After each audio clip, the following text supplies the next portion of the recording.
오늘 우리가 봉독한 말씀에 보면은 엘리야가 무너진 제단을 수축했다고 얘기를 합니다. 그래서 말씀의 제목은 무너진 제단을 수축하라, 이런 제목입니다. 한번 따라 하십시다. 무너진 제단을 수축하라. 네, 이번에는 우리가 이제 북한에 건축하려는 교회는 강원도 평강군 평강읍에 있는 평강교회입니다. 그래서 이렇게 서로에게 눈으로 인사하면서 복을 빌어줍니다. 강원도 평강군 평강읍의 평강교회를 수축합시다.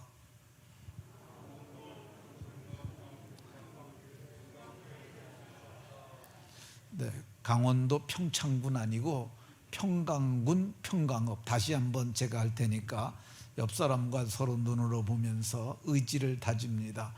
강원도 평강군 평강읍의 평강교회를 건축합시다.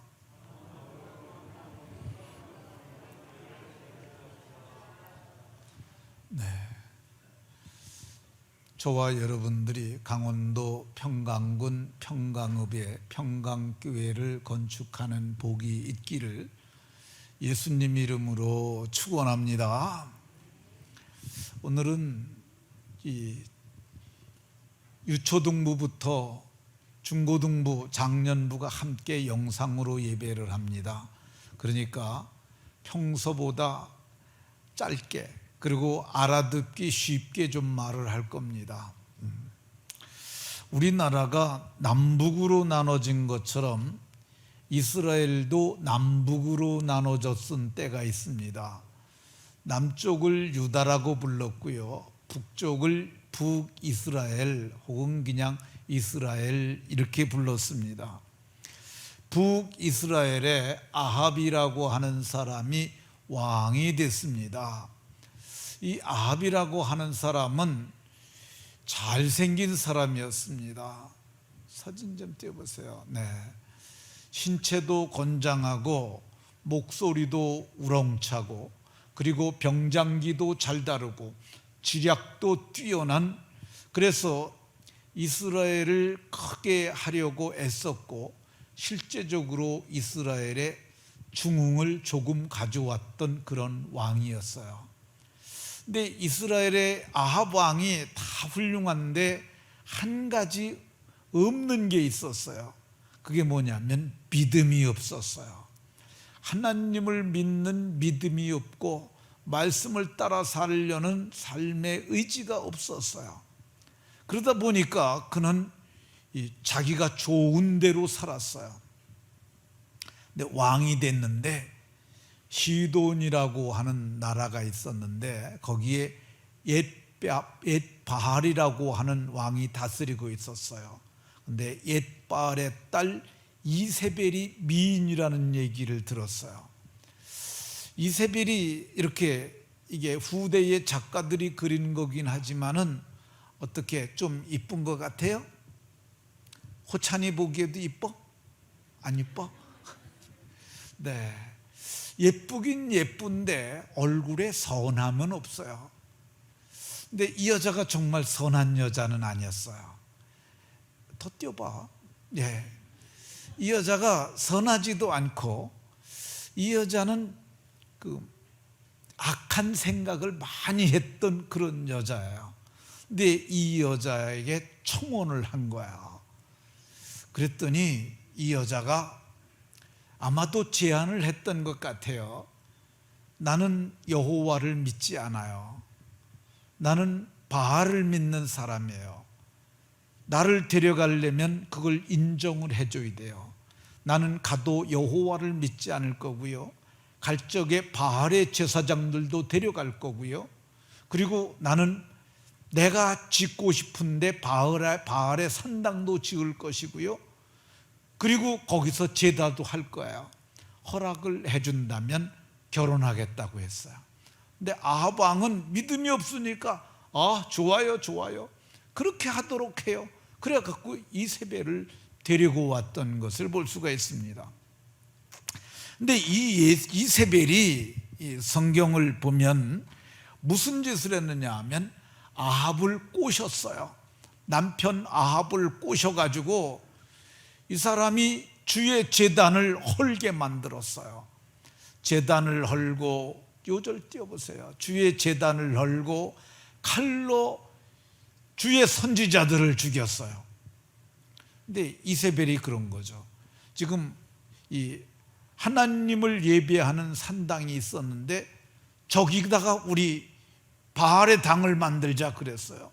그러면 거기 하나님의 선지자들이 된다고 그러겠어요? 안 된다고 그러겠어요? 안 됩니다. 여긴 우리가 지금까지 하나님을 예배하던 곳입니다. 그랬는데 이세벨이 그랬어요. 그런 놈들은 다 죽여버려라. 칼로 다 죽였어요. 칼로 주의 선지자들을 죽였는데 얼마만큼 죽였느냐? 엘리야가 말하길 몽졸이 다 죽여갖고 나 혼자 남은 것 같다고, 오직 나만 남았건을 나 혼자 남았다고 할 정도로 몽졸이 다 죽여버렸던 것을 볼 수가 있습니다. 그러니까 하나님이 화가 나셨겠어요? 안 나셨겠어요? 하나님이 내 선지자를 죽이고 내 성전을 헐고 내 제단을 헐었으니 하나님이 너무너무 화가 나가지고 엘리야를 불렀어요. 근데 엘리야는 디셉 사람이라고 산에 살던 사람이었어요. 근데 이 엘리야는 대머리가 까졌어요. 머리가 없어요. 근데 저 사진에는 좀 있는 것처럼 나왔는데 원래는 여기가 없는 사람이고요. 그리고 몸에 털이 많이 난 사람이었어요. 근데 엘리야에게 말씀하셨어요. 너 아방에 가서 내가 시키는 말을 해라. 그때 엘리야가 그랬어요. 하나님, 아합은 이세벨의 충동을 받아가지고 하나님의 선지자를 다 죽였어요. 나도 가면 죽을 거예요. 안 돼요. 근데 하나님께서 말씀하셨어요. 두려워하지 말고 가라. 그리고 내가 네게 알려준 말을 가서 말해라. 그래서 갔는데 하나님이 이렇게 말하라고 그러셨어요. 앞으로 수년 동안 내 말이 있지 아니하면 이스라엘에 비도 내리지 아니하고 이슬도 내리지 아니하리라. 그 말을 하고 그냥 도망치듯 나와버렸어요. 근데 그 다음날부터 이슬이 내리질 않았어요.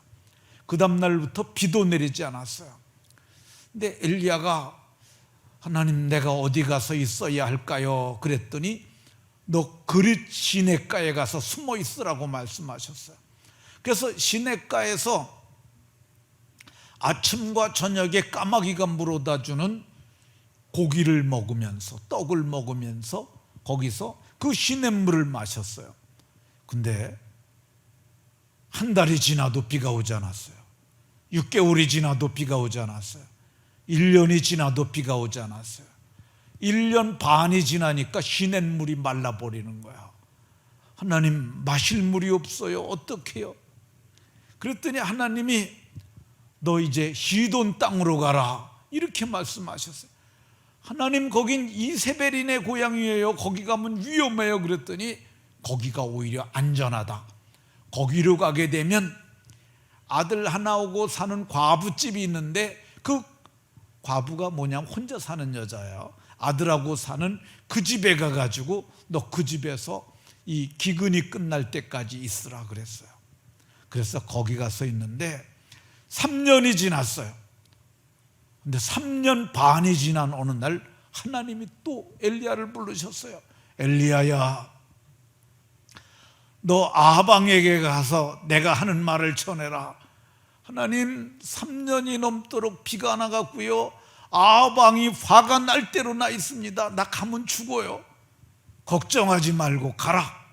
그러면서 그에게 할 말을 알려주셨어요. 그래서 아방에게 갔더니 아방이 화를 이렇게 막 내면서 죽일 것 같이 그러는 거야. 근데 엘리야가 그때 말했어요. 하나님께서 이제 비를 내려주실 겁니다. 그러니까 바알의 선지자 450명, 아세라 선지자 400명을 갈멜산으로 오라고 하십시오. 왕도 꼭 그 자리에 오십시오. 백성들도 오라고 하십시오. 그래가지고 갈멜산에 가서 만났어요. 근데 갈멜산은 뾰족한 산이 아니라 평평한 산이었어요. 저렇게 평평한 산이니까 사람들이 많이 올 수 있었어요. 그런데 그때 이 엘리야가 이렇게 말했어요. 백성들이 지켜보는데, 백성들이 지켜보는 그 앞에서 이렇게 말했어요. 바알과 아세라의 선지자는 850명이요 하나님의 선지자는 나 한 명이다. 그런데 누가 믿는 신이 진짜 하나님인지 오늘 시험하도록 하자, 이렇게 얘기를 했어요. 그러니까 백성들이 좋다고 고개를 끄덕거렸어요. 그리고 바알과 아세라의 선지자들도 좋다고 그렇게 신호를 보냈어요. 그리고 엘리야가 제안을 했어요. 송아지 2마리를 가져다가 하나는 바알과 아세라의 선지자들이 갖고 하나는 내가 갖고 제단을 만드는데 돌로 제단을 만들고 그 위에 나무를 놓고 그 위에 송아지를 잘라가지고 각을 떠가지고 그 위에다 올려놓고 불은 붙이지 말자. 그리고 각자 신에게 부르짖어가지고 하늘에서 불이 내려와 갖고 재물을 살르는 그 신이 진짜 하나님이다, 이렇게 말을 했어요. 그랬더니 좋다고 그랬어요. 바알과 아세라 선지자 850명이 금세 돌단을 만들고 나무를 구에다가 놓고 그에다 송아지를 잡아놓고 그러고 부르짖었어요. 바알님, 바알님, 아세라님, 아세라님, 하늘에서 불을 내려가지고 제단의 제물을 불살라 주세요. 1시간이 지났어요. 불이 내려왔을까요? 안 내려왔어요. 2시간이 지났어요. 불이 내려왔을까요? 안 내려왔어요. 점심때가 됐어요. 그래도 불은 내려오지 않았어요. 그러니까 엘리야가 이렇게 말했어요. 야, 너네 신 묵상하고 있는지 어떻게 하냐? 그러니까 깨워야 되지 않겠느냐? 너네 신이 잠깐 외출했는지 어떻게 하느냐? 크게 불러라. 너네 신이 길을 가고 있는지 어떻게 하냐? 낮잠 자는지 어떻게 하냐? 더 크게 부르짖으라고 그랬습니다. 그랬더니 그 사람들이 화가 나가지고 더 크게 막 그랬어요. 그러다가 나중에는 칼하고 창을 가지고 자기들의 몸을 막 찌르고 피를 흘리면서 바알이여, 바알이여, 불을 내려주소서, 불을 내려주소서. 저녁 때까지 그랬는데 불이 내렸을까요? 안 내렸을까요? 안 내려왔어요. 그리고 그 사람들도 지쳐가지고 이제 힘이 다 빠져가고 있었어요. 근데 백성들이 지켜보다가 야, 바알은 불이 안 내려올 것 같아. 근데 그때 엘리야가 다 이리 오라고 이렇게 말했어요. 백성들아, 다 내게로 이리로 오라. 근데 왔는데 그때 말했어요. 우리 돌단으로 여호와의 제단을 다시 세우자. 그래가지고 돌을 세우는데 이스라엘이 12지파니까 돌 12개를 갖고 오라고 그랬어요. 12개를 가지고 돌단을 쌓았어요. 그리고 그 위에다 나무를, 장작을 올려 쌓았어요. 그리고 거기에다가 송아지를 거기다가 올렸어요. 저렇게.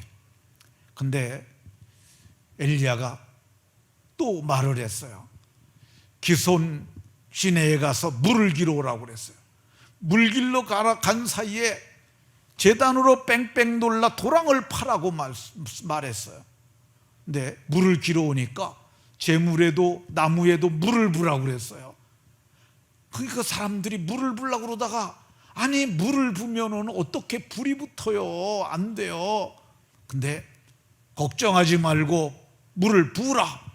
그래가지고 도랑에 물이 가득하도록 물을 갖다 범벅을 해놨어요. 그러고 나니까 백성들이 어떻게 저거 불을 붙일까 모두가 고민하고 있었어요. 그때 엘리야가 이렇게 말했어요. 이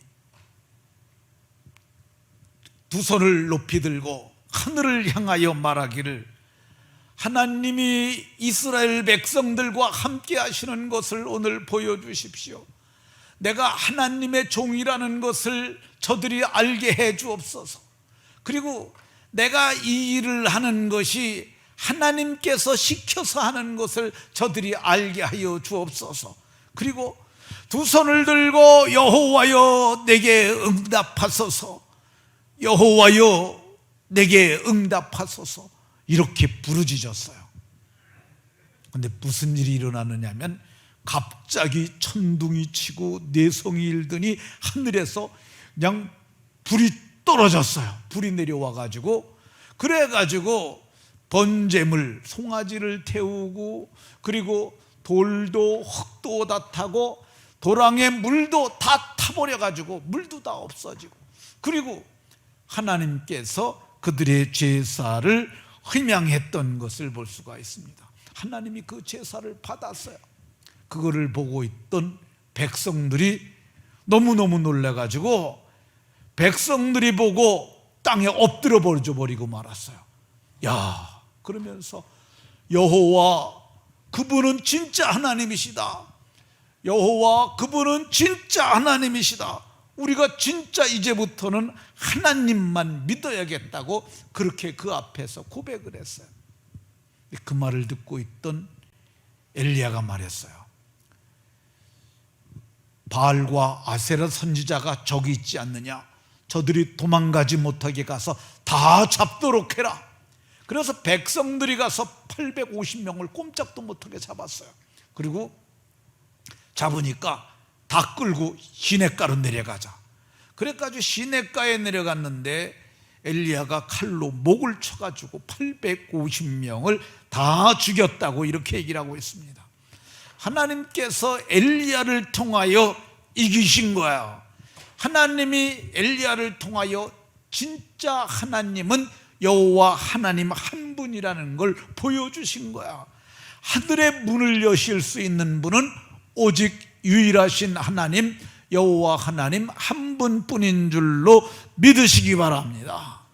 하늘의 문을 열고 불을 내리실 수 있는 분은 오직 하나님 여호와 한 분뿐인 줄로 믿으시기 바랍니다. 하늘의 문을 열고 불을 내리신 그분 엘리야의 하나님이 곧 내 하나님이 되고 여러분의 하나님도 되는 줄로 믿으시기 바랍니다. 그런데 이스라엘에서 하나님의 제단을 헐렀던, 그리고 선지자를 죽였던 것과 같은 사건이 우리의 반쪽 나라 위에 북한에서도 일어났어요. 지금으로부터 8, 90년 전에 공산주의를 신봉하는 사람들이 생겨나기 시작했고, 그 중에 대장격인 사람이 있었는데 그 사람이 김일성이에요. 김일성이 자기가 신이라고 얘기를 하고 그러면서 하나님 믿는 사람들을 죽이기 시작을 했어요. 그래서 북한 전역에 있던 교회를 갖다가 폐쇄를 시작을 했어요. 폐쇄는 대못을 받고 못 들어가게 하는 거예요. 그리고 교회를 뺏었어요. 교회를 뺏어서 뭐 했느냐 하면 가마니 공장 만들고, 그리고 방앗간 만들고, 공산주의자들이 회의는 회의당을 만들었어요. 그러니까 목사님 장로님들이 왜 그렇게 하느냐고 따졌잖아요. 그랬더니 몽졸이 다 죽였어요. 목사님도 죽이고 장로님도 죽이고 집사님도 죽이고 수많은 사람들이 거기서 죽었어요. 나중에는 기독교인들을 잡아내는 걸 갖다가 이잡기 운동이라는 것까지 해서 다 잡아내서 죽였어요. 이잡기가 뭐냐면은 우리 젊은 사람들은 잘 모르는 건데 우리 나이가 많이 드신 분들은 다 아는데, 겨울에 추니까 동내의를 입어요. 속옷을 입어. 내의를. 근데 내의는 이렇게 안으로다 이렇게 재봉틀로 쭉 받게 되는데 그 틈새가 있어요. 근데 이가 거기 숨어 있으니까, 그러니까 이가 막 물고 그러니까 저녁 때 되게 되면 옷 벗어가지고 그걸 다 이렇게 뒤져봐요. 그러면 이가 한 2mm에서 3mm 정도 돼. 큰 건 더 커. 근데 그게 이렇게 하게 되면 거기서 막 기어가요. 그러면 손으로 잡아가지고 손톱과 손톱 사이에 놓고 딱 누르면 피를 많이 먹은 건 피가 쫙 튀기도 해. 어쨌든 이렇게 이를 잡았어요. 근데 이 잡기 운동이라는 것까지 하면서 이 기독교인들을 잡아 죽이고 예배당을 다 헐어버렸어요. 예배당을 하나 보십시오. 이거는 평양의 장대현 교회라고 하는 아주 유명한 교회예요. 이게 우리나라 같으면 문화재로라도 보관할 텐데 북한에 이 교회는 없어요. 저들이 다 헐어버렸기 때문이죠. 이 교회는 어떤 교회냐면요, 이 1907년에 대한민국의 대부흥을 이끌었던 그런 교회예요.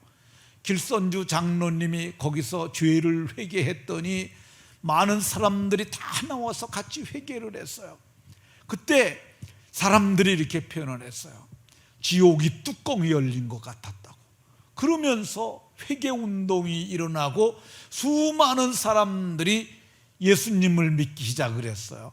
대부흥의 역사가 일어났던 것이 저건데, 저 교회도 헐어버렸습니다. 공산주의자들이 다 헐었습니다. 북한의 교회들은 지금 다 헐어져 있습니다. 근데 엘리야 시대에 제단이 다 헐어졌던 것처럼 다 헐어졌습니다. 누가 엘리야처럼 무너진 제단을 다시 세우겠습니까? 저는 머지 않아서 그날이 오리라고 봅니다. 교회를 헐었던 북한의 정권이 무너지게 될 겁니다. 그러면 우리는 무너진 그곳에 다시 교회를 세워야 할 줄로 믿으시기 바랍니다. 우리 노회는 동평양 노회예요. 북한에 가게 되면 평양에 있는데 평양에 동평양이라는 데가 있어요. 근데 우리 노회는 북한에 있던 사람 목사님들이 내려와 가지고 노회를 이뤘어요. 그래서 그걸 우리 노회를 이북노회라고 그래요. 근데 나이 드신 목사님들이 이제 통일이 되면 우리가 가서 북한에 교회를 하나씩 지읍시다, 이렇게 해서 우리 노회는 지교회들이 북한의 교회를 하나씩 짓자고 서로 이렇게 약속을 했어요. 근데 우리 교회는 2020년에 우리도 북한의 교회를 하나 짓겠다, 이렇게 마음을 먹고 이제 노회에 보고를 했어요. 근데 노회가 정해준 교회는 우리하고 너무 맞지가 않아요. 그래서 제가 선교위원장에게 전화를 해갖고 우리하고 마음에 들지도 않는데다 하라고 그러지 말고 우리가 마음대로 하나 고를 테니까 이거 회의에서 통과를 시켜주셔 그랬더니 그렇게 하시지요, 이렇게 결정이 됐어요. 그래갖고 제가 지도를 놓고 어디다 교회를 지으면 좋을까 그렇게 생각을 했어요. 근데 너무 멀면은 힘들잖아요. 그래서 가까운 곳이 좋겠다는 생각이 들었어요. 근데 지금 이 의정부에서 덕정리, 동두천 이렇게 지나가는 연천, 철원을 지나가는 도로를 3번 국도라고 불러요. 그러니까 우리나라 도로가 1번 국도, 2번, 3번, 4번, 5번 이렇게 있는데 이 앞으로 지나가는 이 도로가 3번 국도예요. 이 길을 쭉 따라가게 되면 휴전선이 가로막고 있는데 휴전선이 뚫리면 그게 어디로 가느냐? 철원을 지나서 평강을 지나가지고 원산으로 갑니다. 근데 그것만 가는 게 아니에요. 덕정역에서 동두천역을 지나가지고 철원역을 지나서 평강역을 지나서 원산, 경원선 전 철도가 연결이 되는 거죠. 그걸 연결이 될 거예요. 근데 제가 생각하건대 이 지도상으로 놓고 보게 되면 딱 70km예요. 직선상으로 70km 나오니까 고속도로가 뚫리면 30분이면 가고 이 일반 국도를 타고 간다 할지라도 제가 생각하건대 이 길일만 웬만큼만 되면 1시간 반 정도나 천천히 가도 2시간이면 갈 것 같아요. 그래서 제가 이 평강군의 교회가 평강교회가 있었을 거다 이런 생각이 들었어요. 그렇잖아요. 보니까 평강군 평강읍에 교회가 있었는데 1903년 이 기마에서 매서하던 매서인이라고 그러는데 그게 뭐냐면 지금 우리 성경책이 66권짜리를 갖고 다니잖아요. 마가복음, 마태복음 이렇게 한 권씩 옛날에 있었어요. 이걸 쪽복음이라고 불렀어요. 이걸 가지고 다니면서 종이값만 받고 파는 거야. 그 왜 그러냐면 전도하려고. 그래서 그걸 팔던 매서인 김영선이라는 분이 1902년도에다가 거기다 평강읍에 이 서변이라는 게 도로변에 있던 교회 동네라는 뜻이래요. 근데 거기에 평강읍에다가 이 교회를 세웠어요. 근데 교회가 점점 부흥을 해서 이 그때 당시로서는 굉장히 교회를 잘 졌다고 그럽니다. 근데 이 교회당 건물이 이거는 그 교회는 아니에요. 근데 이거는 어떤 교회냐면 이 평강군 옆에 창도라는 데가 있는데 거기에 있는 창덕교회예요. 근데 이게 인터넷에 보면 이동현이라는 북한 출신의 작가가 이런 교회 자료를 올려놨어요. 근데 그분이 쓴 글에 이렇게 나와 있습니다. 평강읍 교회는 당시로서는 규모가 꽤 큰 편인 32평의 목조 함석 지붕 예배당과, 그러니까 목조 건물, 나무로 지은 건물이고요. 지붕이 뭐라고 그랬냐면 함석으로 한 거야, 함석. 그러니까 이게 함석으로 해야 좀 이렇게 크니까. 그리고 우리가 지금 아프리카 차드에 우리가 지어주는 건물들이 다 함석으로 해요. 근데 앞저기도 함석으로 이렇게 했다고 그럽니다. 근데 저 건물을 보게 되면 조금 특이한 게 앞에 출입구가 2개가 있어요. 왜 그런 줄 아시겠어요? 예? 남자 여자, 그렇지, 남자 여자. 그러니까 한쪽은 남자 들어가는 데고 한쪽은 여자야. 남녀 7세 부동석이라고 그래가지고 남자하고 여자하고 어떻게 같이 앉냐 그래갖고 중간에 들어가 보게 되면 담이 쳐져 있을 것 같아요. 그래서 이쪽엔 남자, 이쪽에 여자 이렇게 앉고 예배를 했는데 이 교회가 많이 부흥돼 가지고 목사님 사택, 그리고 전도부인 사택, 그리고 사정주택이라는 게 있었다고 그러는데 사정은 교회를 청소하고 그런 사람이 있었던 것 같아요. 그리고 이 채소밭, 그리고 교회 유지를 위한 임야를 큰 걸 갖고 있었다고 그래요. 그건 아마도 누가 죽으면서 교회에 기증을 하지 않았을까 하는 생각이 듭니다.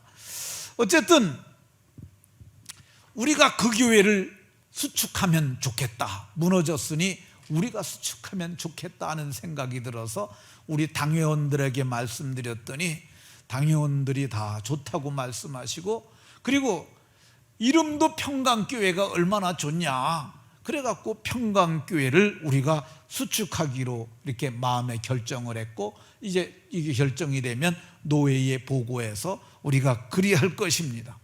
어떻게 하면 북한의 교회를 다시 세울 수 있을까? 마음이죠, 마음. 마음에서 먼저 교회를 짓는 거야. 우리가 평강읍의 그쪽에, 지금은 평강읍은 없어졌어요. 평강 그쪽에다가 교회를 져야 되겠다, 평강군의 그 마음을 가져야 돼요. 그리고 하나님 빨리 통일이 돼서 우리가 교회를 짓게 해주세요, 기도도 해야죠. 그리고 우리가 헌금도 드려야 돼요. 1,000원 이상씩 하고 모두가 다 하게 한 이유는 뭐냐면 같은 마음으로 하려고, 그리고 같은 뜻을 가지고 하려고. 이게 왜 헌금을 해야 되냐면 예수님이 그랬어요. 재물이 있는 곳에 내 마음도 있다고 그랬어요.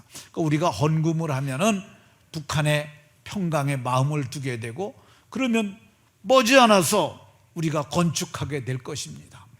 그리고 우리 다음 세대들에게도 이걸 헌금을 해야 우리 아비 세대들이 죽으면 자녀 세대들이 분명히 할 겁니다. 호천아, 니네들이 저희 되는 거야? 이? 네, 그래. 말씀을 마치도록 하겠습니다. 엘리야 시대에 여호와의 전을 헌었던 자들이 있었는데, 엘리야는 당대의 여호와의 제단을 수축했어요. 우리도 우리 시대에 하나님이 허락하시면 반드시 통일이 되면 올라가서 평강군의 평강교회를 건축하는 복이 모두에게 있으시기를 예수님 이름으로 축원합니다.